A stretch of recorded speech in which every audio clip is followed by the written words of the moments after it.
Tapos ah. Ate yung dalawa dun tapang eh. Bayawak na huli dalawa. Ayaw mo ah. Sige. Balentong.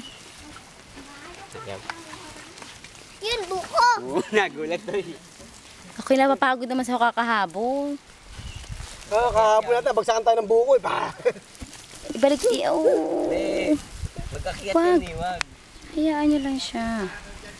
Maganda ng kaliskis lang. Kaya nga, Bait yan. layo sa nyug, Eron. Ayan, may bagsak na yung dalawa eh. Huwag kang didikit sa puno ng nyug ba? Tapos paano siya babalentong? Pagka ginalaw mo, ayun, pag nagbilog siya ba?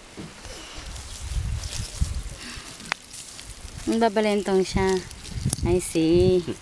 Alam mo sa Ayan. sports, di ba kaya nila Okay. I see. Hala kayo dyan, alas na ako.